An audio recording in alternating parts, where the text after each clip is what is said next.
This video is sponsored by Card Kingdom. If you click on the link in the description below, it'll take you to their store and they'll know I sent you there.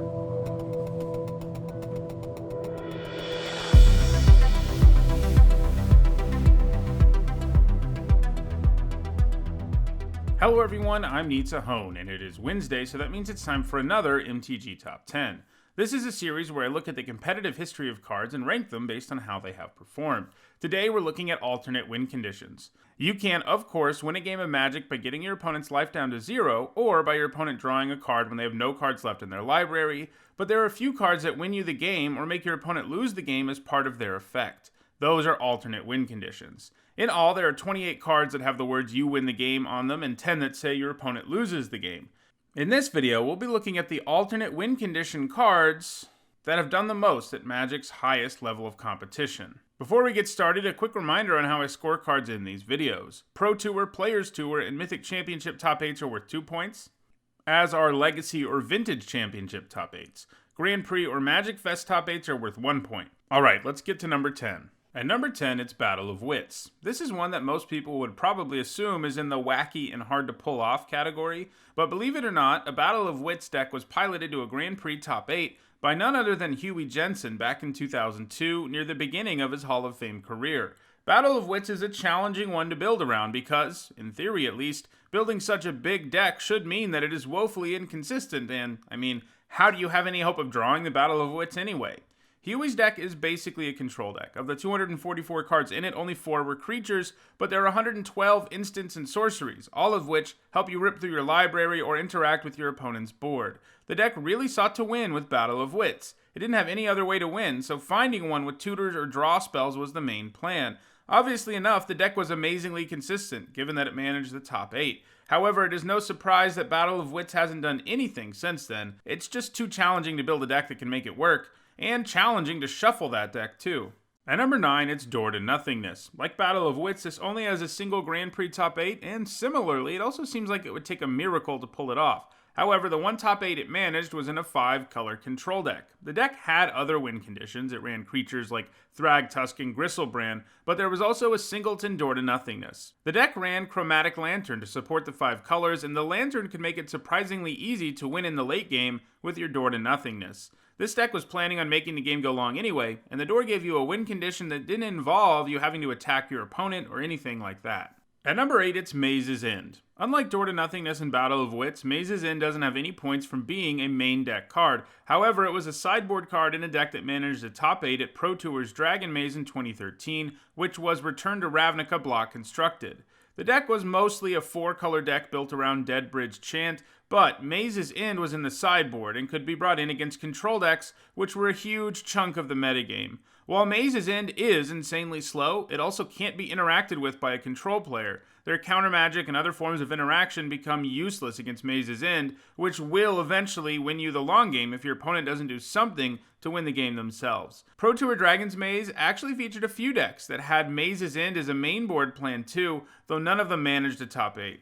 At number 7, it's Nikobolas, Dragon God. As a Planeswalker, Nikobolas does a bunch of stuff in addition to having an alternate win condition effect. For one thing, he steals all other loyalty abilities on the board, which is pretty sweet, but in addition to that, he can destroy stuff or he can draw you cards while going after the opponent's hand or board. However, his -8 is no joke, and the decks that ran Bolas actually won with it sometimes. Bolas does a lot to give you an advantage on the board, but he wouldn't be able to win the game single-handedly if it weren't for the ultimate. It was played in Grixis control decks, which also happened to sideboard the Elder spell, which in conjunction with Bolas was usually capable of just winning the game on the spot, since it could ensure your opponent didn't have any Planeswalkers, while also giving Bolas enough loyalty to use the ultimate.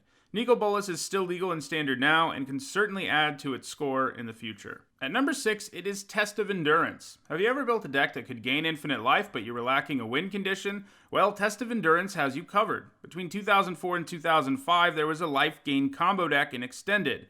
The deck combined Nomads or Shamans in core with either Task Force or Daru Spiritualist. You could redirect the damage to those creatures as many times as you wanted, which means that the toughness of the creatures could go up by some arbitrary really high number. At that point, you sacrifice the creature to Worthy Cause or Starlit Sanctum. But that doesn't win you the game on its own, so you then have to use a tutor to search up your Test of Endurance, at which point you would win the game. One of the things that was great about this deck is that it sort of had redundant copies of every single one of its combo pieces, and that made it surprisingly consistent.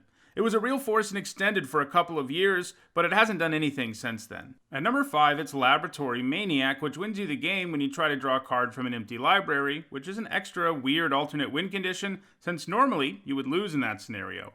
It's been used to win the game in multiple formats in decks that are good at drawing their entire library. It's been used to win the game in modern ad nauseam decks, which when they cast ad nauseam tend to draw their entire library and then seek to win the game. While Plan A is generally using Lightning Storm in those decks, some ad nauseam decks also run Laboratory Maniac as a secondary win condition, since Lightning Storm can be stopped by things like Pithing Needle. It has also been used in Legacy Omnihall decks, which also like to draw the entire library, but it does it with Enter the Infinite, at which point the Maniac can win you the game. It is also played in Vintage in, again, another deck that likes to draw the entire library, in this case, Gush Storm. Laboratory Maniac has an interesting history because it has just missed out on additional points on a number of occasions, with about 7 top 16s across those 3 formats.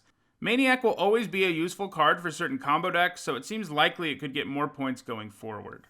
At number 4, it's Approach of the Second Sun. It doesn't win you the game the first time you cast it, but the second time you cast an Approach in the game, it wins you the game on the spot. Sure, the first time you cast it, you have to pay 7 mana for a spell that doesn't do a whole lot, although the 7 life does give you a better chance of surviving long enough to either draw another Approach or redraw the first one you cast. Approach was the main win condition for some blue-white and Jeskai control decks in Standard, which ran a ton of cards that would help them get to the second Approach of the Second Sun quickly, packing things like Glimmer of Genius and Supreme Will, both of which allow you to dig 4 cards deep into your deck. While Approach doesn't have any points outside of Standard yet, it is being played some in Pioneer, and it may find some points in that recently created format going forward. At number 3, we have Vraska, Gauri Queen, whose ultimate gives you an alternate win condition. She can, of course, do a lot more than that, like cash in permanents for cards and kill small creatures. She has been featured in Golgari mid-range decks as well as the various sacrifice decks that are in Standard right now. Reaching her ultimate is a bit challenging, but it isn't impossible in a deck that can minimize the downside of sacrificing a permanent while drawing more creatures who can protect her and who can potentially represent the immediate lethal damage they can do as a result of her ultimate. Vraska's another card that's in Standard right now, and it wouldn't be a surprise for her to get some more points before she rotates. At number 2, it's another Vraska, the original one, Vraska the Unseen. It is fitting that a Gorgon has a super Death Touch type ultimate that enables a creature to kill an opponent almost instantly, and it is something that is featured on 3 different Vraska Planeswalker cards, like the Gauri Queen we just saw. She comes with 2 other powerful abilities, killing an opponent's creature after it does damage, and the other lets you exile non-land permanents, which is no joke. While her ultimate isn't quite as flexible as the Golgari Queen's, Vraska the Unseen makes tokens for you that can kill an opponent when they damage them, and she goes pretty wide with them, as 3 is no joke. The whole game changes if you manage to pull off her ultimate, and it's usually going to change in your favor. Vraska earned all of her points in Standard in decks like Jund and Golgari Control. And at number 1, I actually have 2 cards, and they were the cards that really inspired this list, Thassa's Oracle and Jace, Wielder of Mysteries. I put them together because the 2 of them are mostly played in the same deck, as the win condition that each of them offers is very similar. These 2 have been dominating the early days of the Pioneer format, and I wanted to see how they ranked among other alternate win conditions out there, and it turns out they're the most successful alternate win condition cards ever already. Both of them are played in Dimir Inverter decks in Pioneer, which aim to combine one of these with Inverter of Truth, which can quickly allow you to win using the alternate win condition effect on either card. The deck is so dominant right now that there is a lot of conversations about whether or not one of the cards from the deck should be banned. I should note too that Jace is actually the legitimate number 1, and Thassa's Oracle would have been number 2. Jace has 4 more points because he is also featured in the sideboard of some versions of another super powerful Pioneer combo deck built around Underworld Breach. That deck also likes to draw its whole library. It'll be interesting to see going forward whether or not they continue their torrid pace in Pioneer, since what they have already accomplished is pretty much unprecedented when it comes to alternate win condition cards.